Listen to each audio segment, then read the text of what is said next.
Eu vou pedir que vocês abram as suas Bíblias no livro do profeta Miqueias, capítulo 6. A palavra de Deus diz assim, a partir do versículo 1. Todos acharam? Podemos ir em frente? Miqueias, capítulo 6, a partir do versículo 1. Ouçam o que o Senhor diz. Levantem-se e apresentem sua causa. Que os montes e as colinas sejam testemunhas de suas queixas. A gente pode atribuir aqui esse primeiro versículo à oração. Né? Deus está dizendo assim, ó, profeta, né, ao povo, ó, vocês podem, o Senhor está mandando dizer que vocês podem se levantar e apresentar a sua queixa. A gente, lá na carta aos Filipenses, a gente se conhece uma passagem famosa que ele diz que nós temos que apresentar diante dele, né, de Deus, através de súplicas e orações, as nossas petições. Então, só que aqui a conversa estava mais acalorada. Porque olha o versículo 2. E agora, ó montes e firmes alicerces da terra, ouçam a queixa do Senhor. Ele julgará seu povo, fará acusações contra Israel. Então, ao mesmo tempo que a gente coloca o joelho no chão para elevar um pedido a Deus, seja ele qual for, a gente tem que estar preparado para ouvir o que Deus tem para dizer para a gente. E aí, no discorrer aqui do texto, a gente vai entender por que, que Deus está falando isso para o povo. E tem mais, vamos seguir em frente, né? Nos versículos seguintes. Ó meu povo, o que fiz para se cansarem de mim? Respondam-me. Eu os tirei do Egito e os resgatei da escravidão. Enviei Moisés, Arão e Miriam para guiá-los. Ó meu povo, não se lembra de como Balaque, rei de Moabe, planejou que você fosse amaldiçoado? E como, em vez disso, Balaão, filho de Beor, o abençoou? A gente conhece a história, né? Tanto do povo que saiu da escravidão do Egito, né? Foi solto, foi resgatado por Moisés, quanto a passagem que Deus usou um burro para falar, no caso aqui com o profeta, né? Que estava se deslocando e tinha sido instruído a amaldiçoar o povo dele. E então aqui Deus está lembrando, olha, eu tirei vocês do Egito, teve esse outro evento, e ele segue dizendo, né, não recorda a sua viagem do Vale das Acácias de Gilgal, quando eu, Senhor, lhe revelei minha fidelidade? Como podemos apresentar ao Senhor? Devemos trazer holocaustos ao Deus Altíssimo? Devemos nos prostrar diante dele com ofertas e bezerros de um ano? Devemos oferecer ao Senhor milhares de carneiros e 10.000 rios de azeite? Devemos sacrificar nossos filhos mais velhos para pagar nossos pecados? Ó povo, o Senhor já lhe declarou o que é bom e o que ele requer de você, que pratique a justiça, ame a misericórdia e ande humildemente com o seu Deus. A gente conhece o versículo que traz a mensagem em que Deus quer que todos sejam salvos e cheguem ao pleno conhecimento da verdade. Assim, tão direto, que eu me recorde, esse é o que mais me chama a atenção, né? Vou repetir o versículo. Ó povo, o Senhor já lhe declarou o que é bom e o que ele requer de você. Que pratique a justiça, ame a misericórdia e ande humildemente com seu Deus. Se forem sábios, temam o Senhor. Sua voz clama a todos em Jerusalém. Ouçam os exércitos de destruição. O Senhor os envia. Que direi sobre as casas dos perversos, cheias de tesouros obtidos pelo engano? E quanto à prática repulsiva de calcular cereais com medidas falsas? Como posso aceitar seus comerciantes que usam balanças e pesos desonestos? Os ricos entre vocês enriquecem por meio da extorsão e violência. Seus habitantes estão acostumados a mentir. Sua língua não consegue mais dizer a verdade. Por isso, eu a farei sofrer. Em ruínas a deixarei por causa dos seus pecados. Você comerá, mas nunca se saciará. Continuará a sentir as dores de fome. E, embora tente economizar alguma coisa, no fim, nada lhe sobrará. O pouco que você juntar, darei àqueles que a conquistarem. Você semeará plantações, mas não as colherá. Espremerá azeitonas, mas não terá óleo suficiente para se ungir. Pisará uvas, mas não obterá o suco para fazer o vinho. Você obedece apenas às leis do rei Onri e segue apenas as práticas do rei Acabe. Por isso, farei de você um exemplo e a levarei à ruína. Será tratada com desprezo e insultada por todos que a virem. Antes da gente esmiuçar esses textos, esse versículo em que o profeta manda o recado de Deus para o povo, que ele diz assim: você obedece apenas às leis do rei Onri e segue apenas as práticas do rei Acabe. Eu vou pedir aos amados que abram suas Bíblias no primeiro livro dos Reis, capítulo 16. Vamos ver quem era o rei Onri, ou Onri, e quem era o rei Acabe. Qual era o perfil desses reis que aqui o profeta está dizendo que Deus mandou dizer ao povo que esses eram os reis que eles gostavam de seguir. Então, a gente tem aqui, primeiro livro dos Reis, capítulo 16, a partir do versículo 16. Versículo 16 diz assim: quando o acampamento dos israelitas recebeu esta notícia, Zinri promoveu um motim e, inclusive, matou o rei. Todo Israel, na mesma hora, no acampamento, proclamou o comandante do exército Onri, rei em Israel. Então, assim, primeira característica desse rei Onri, ele conquistou o reinado na espada. Não houve uma sucessão. Ele tomou o poder. Essa é a primeira característica desse rei, um rei violento. Ele tomou o reinado do povo dele na espada. Ele não conquistou um reinado que era inimigo, era adversário, não. Ele tomou o reinado do próprio povo através da espada. Vamos à frente, no versículo 23.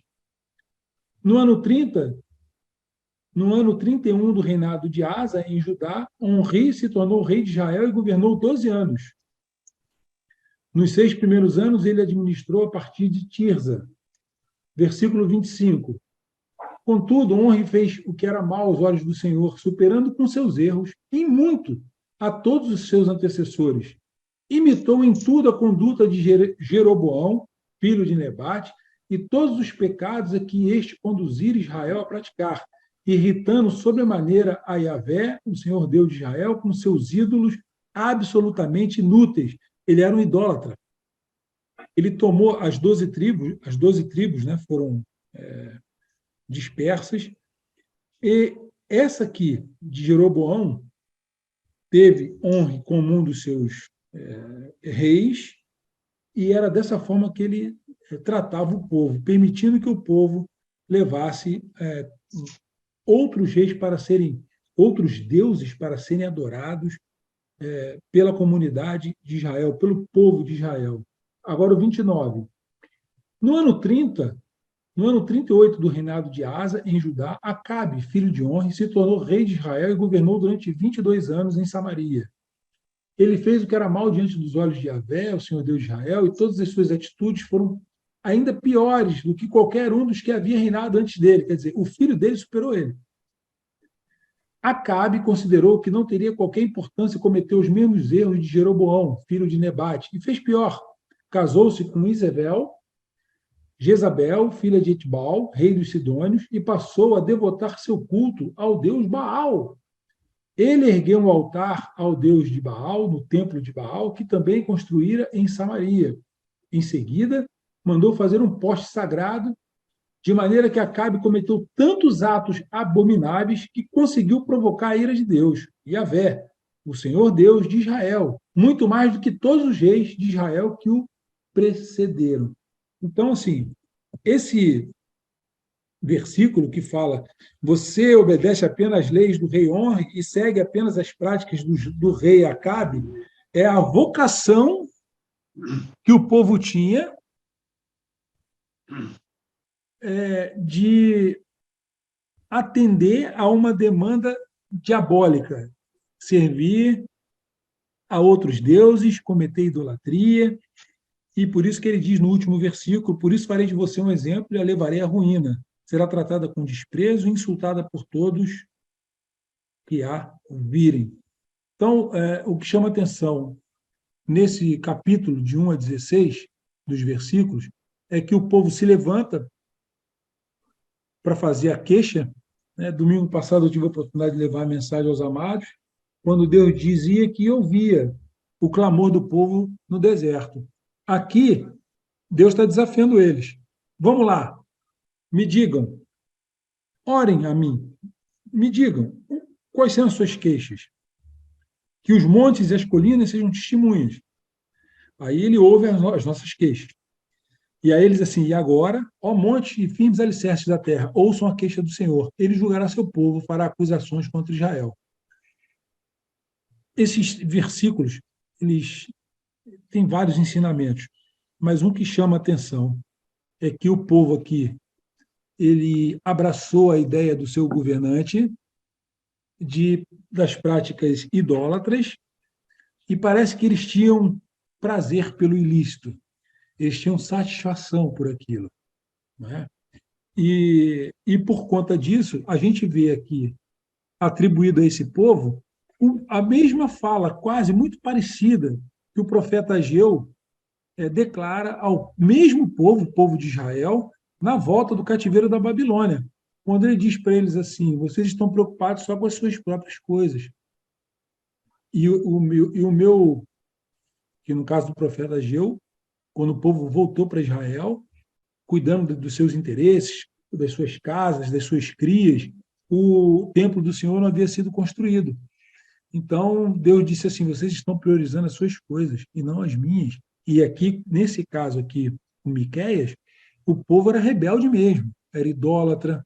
Por isso Deus fala para eles: ore, e eu vou responder a oração de vocês. A dica que fica aqui é a seguinte: a gente, quando for orar a Deus, é importante, a gente tem aprendido aqui, que como convém orar. Né? A gente precisa, não pode haver nenhum tipo de parede de separação. Deus precisa realmente crucificar todas as nossas áreas que não estejam de acordo com a vontade dele, para que a gente possa se apresentar diante de Deus limpo, limpos, né? Que ele cresça e que nós diminuamos, que ele essa é a primeira dica de toda essa mensagem aqui. Olha, gente, vocês, se forem orar a Deus para pedir coisas para vocês e houver divisão, houver pecado, se a sua vida estiver fora do contexto daquilo que Deus quer para os filhos dele, você vai encontrar problema, porque vai levantar a ira dele e ele vai responder do jeito que ele respondeu aqui ao povo. E eu separei para os amados um versículo aqui, deixa eu só confirmar aqui na minha Bíblia, se é o versículo mesmo que eu quero que vocês, de tudo que a gente leu, que chama a atenção, né, do povo orando, Deus respondendo, e Deus dizendo por que ia fazer o que ia fazer, por conta da idolatria. O povo gostava de servir aos reis, e ele deixa bem claro: esses reis aí são idólatras, eles são do mal, fizeram tudo que não prestava, e vocês gostam dele, de servir a eles. A gente pode, aqui nessa noite, explorar o versículo que eu quero que os amados reflitam, que é o de número 8. Por favor. Na minha versão diz assim: ó povo, o Senhor já lhe declarou o que é bom e o que ele requer de você. O profeta está dizendo isso para o povo. Ó, o Senhor já falou para vocês o que é bom e o que ele quer, o que ele espera de você. Que pratique a justiça, ame a misericórdia e ande humildemente com o seu Deus. O que eu fiz aqui? Eu fiz uma pesquisa para a gente tentar entender de forma fidedigna o que cada termo deste, praticar a justiça, amar a misericórdia e andar humildemente com Deus, significam aos olhos do hebraico, da língua hebraica, para a gente poder entender de forma clara, transparente, o que Deus está tentando dizer para a gente. Então, quando ele diz assim: você já sabe o que Deus declarou que é bom e que ele quer que você, o que ele espera de você, que ame, que pratique a justiça. O que será praticar a justiça? Então, eu vou pedir aos amados para a gente já começar a entender esse pequeno trecho e da importância desse versículo, abrindo a Bíblia de vocês aí no Evangelho de João, capítulo 16, a partir do versículo 8. Diz assim: quando ele vier, convencerá o mundo do pecado, da justiça e do juízo. Do pecado, porque o mundo se recusou a crer em mim. Da justiça, porque eu voltarei para o Pai e não me vereis mais. Do juízo, porque o governante deste mundo já foi condenado. Quando você pega esse trecho que fala justiça, né, do pecado, da justiça e do juízo. Justiça, em hebraico, significa o seguinte: no sentido amplo, estado daquele que é como deve ser. Justiça, condição aceitável para Deus. Doutrina que trata do modo pelo qual o homem pode alcançar um estado aprovado por Deus. Integridade, virtude, pureza de vida, justiça, pensamento, sentimento e ação corretos. No sentido restrito, justiça ou virtude que dá a cada um o que lhe é devido. Vou repetir, no sentido restrito, justiça ou virtude que dá a cada um o que lhe é devido. Mas entende o tamanho da justiça? Essa justiça, no sentido amplo, é uma condição aceitável para Deus. É essa justiça que Deus aceita. Que o homem, através dessa justiça, é alcançado e aprovado por Deus. Integridade, virtude, pureza, justiça, pensamento, sentimento e ação corretos. Num sentido restrito, justiça ou virtude, que dá a cada um o que lhe é devido. Então, a justiça, ela é muito mais ampla do que a palavra em si, justiça. Foi feito justiça. Justiça abrange uma série de sentimentos e ações que nos tornam justificados. A gente sempre fala isso, né? Que nós somos justificados. E o que nos justifica? O amor de Deus. É o amor dele que nos justifica. Carta aos Romanos, capítulo 3, versículo 22.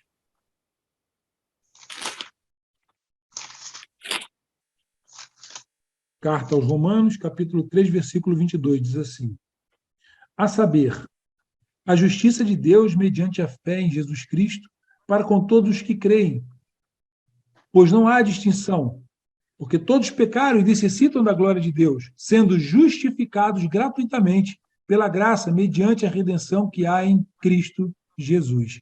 Essa é a justiça de Deus.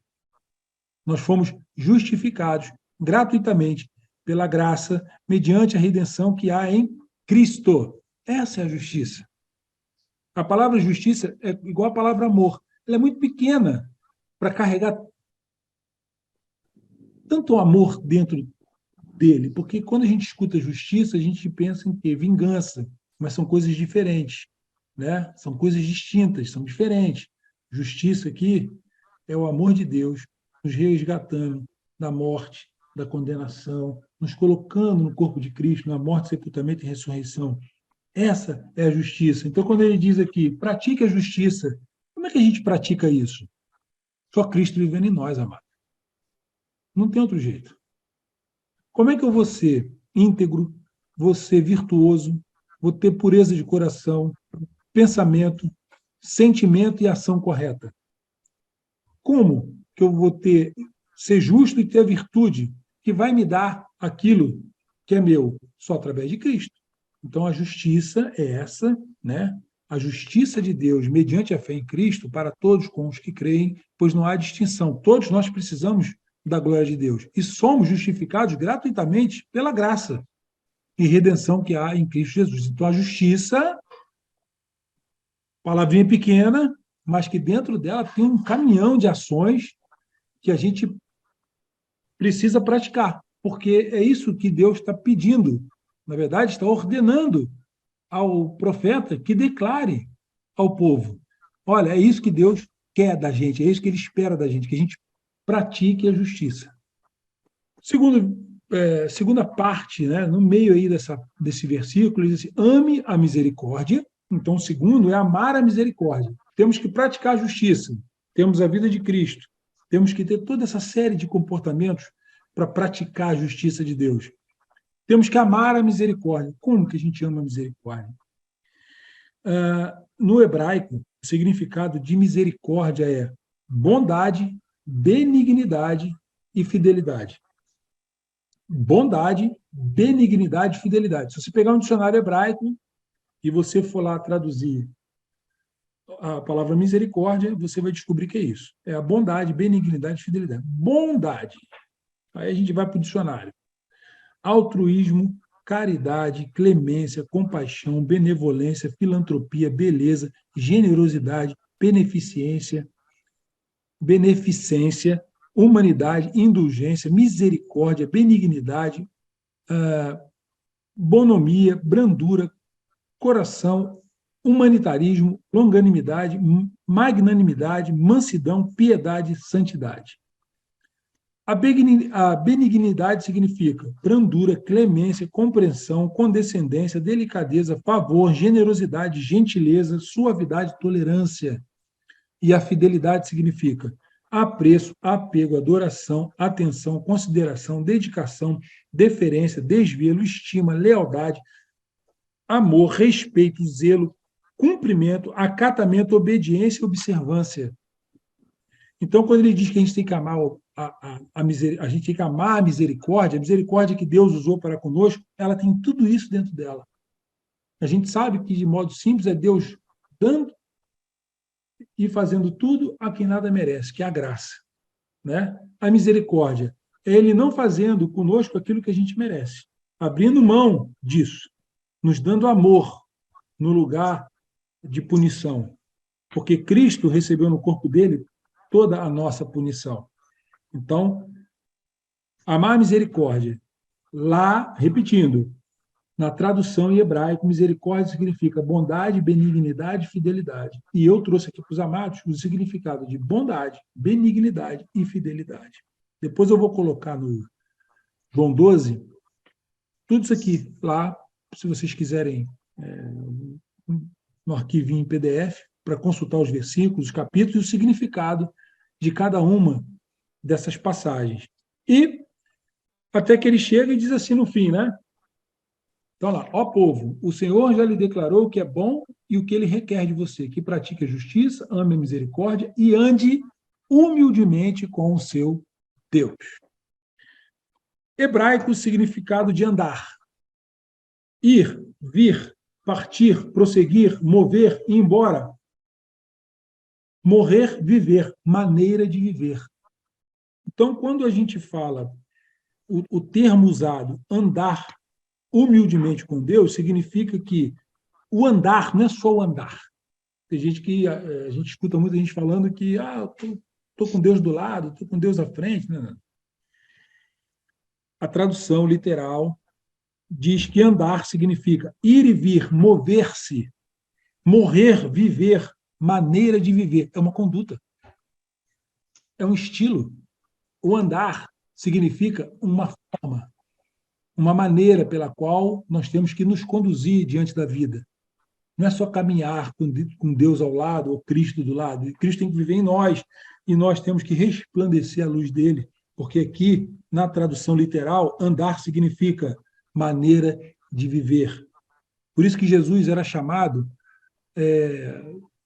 Até Pitota trouxe uma mensagem um tempo atrás, fez essa pergunta, eu consegui responder, porque eu estava, naquela semana, meditando no texto, e eu sabia a resposta.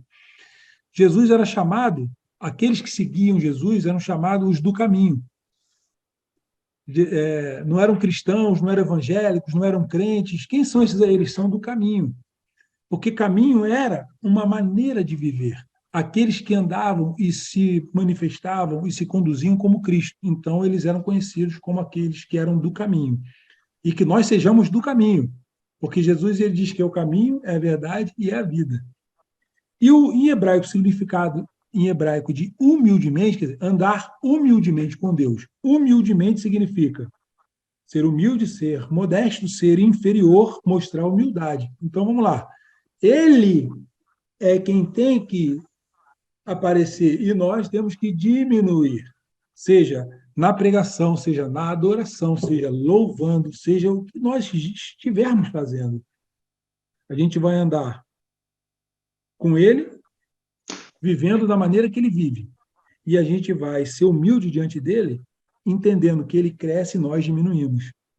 Então, andar humildemente com Deus significa isso.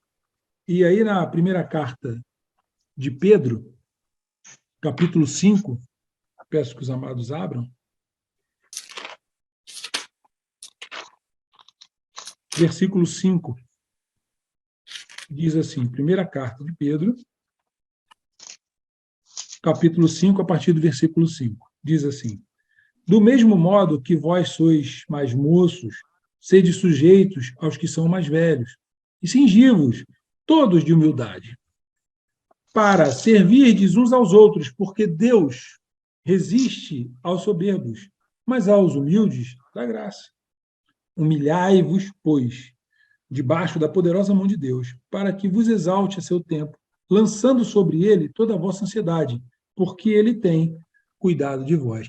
Esse versículo aqui resume o que nós ouvimos nos primeiros versículos de Miqueias 6, 1 e 2, quando ele diz: podem se levantar e dizer qual é a queixa de vocês. Agora, estejam preparados para ouvir o que eu vou dizer e a consequência da forma como vocês vivem. A forma como vocês vivem não me agrada, e as consequências são essas. E a gente leu todos os versículos, não vou ler de novo. A gente viu que o povo gostava de adorar, da governança de reis idólatras e que faziam tudo que desagradava a Deus. E aí ele fala aqui, né? Uma coisa que chamou atenção também, que direi sobre as casas dos perversos, cheias de tesouros obtidos pelo engano? Padrão. E quanto à prática repulsiva de calcular cereais com medidas falsas, pessoas que vendiam e compravam passando a perna nos outros. Como posso aceitar seus comerciantes que usam balanças e pesos desonestos? Vocês estão orando a mim, querendo algo de mim? Como é que anda a sua vida? Nós estamos alinhados? Como é que vocês estão levando a vida, o trabalho, e quais são os conceitos pelos quais vocês vivem, os valores?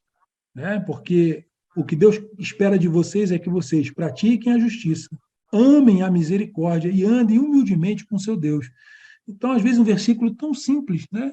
Você, às vezes, passa por cima dele e não consegue alcançar a plenitude, o tamanho do que significa praticar a justiça, amar a misericórdia e andar humildemente com Deus. É muito...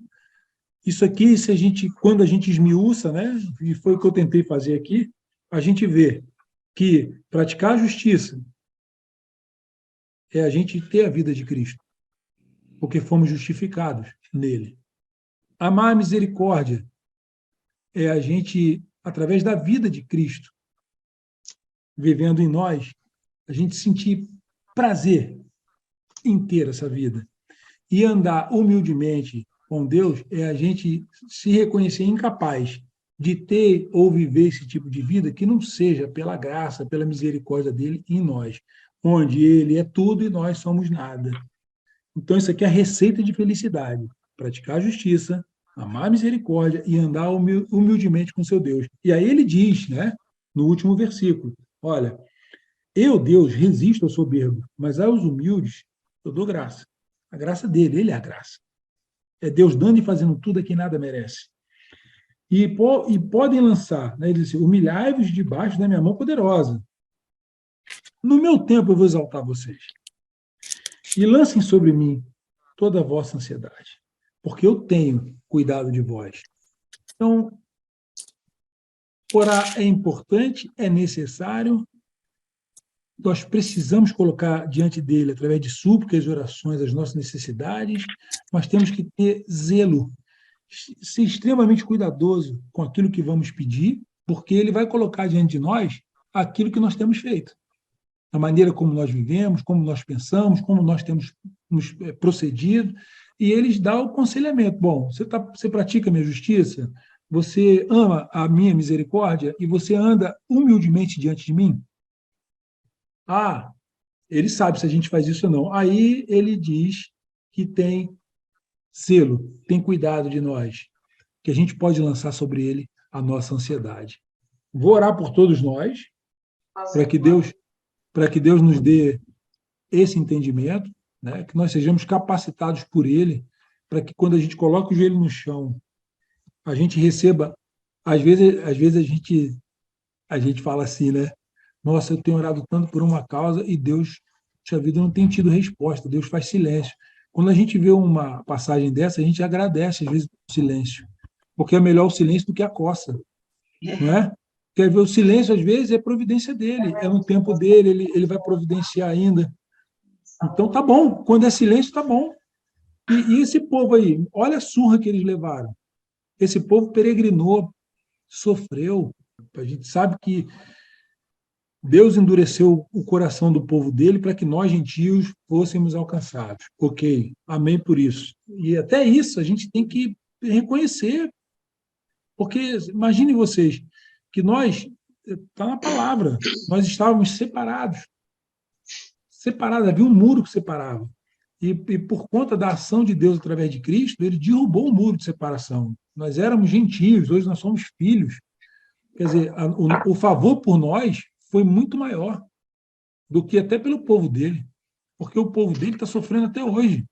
Eles guardam o sábado, eles recebem visita de pessoas de todo mundo. Claro que existem lá alguns cristãos, né? Mas o país, de modo geral, recebe turistas do mundo todo e eles levam nos lugares, você vê, eles mesmos não acreditam. Né? Então, assim, a gente é abençoado, amados. A gente tem que tomar posse disso. Amém?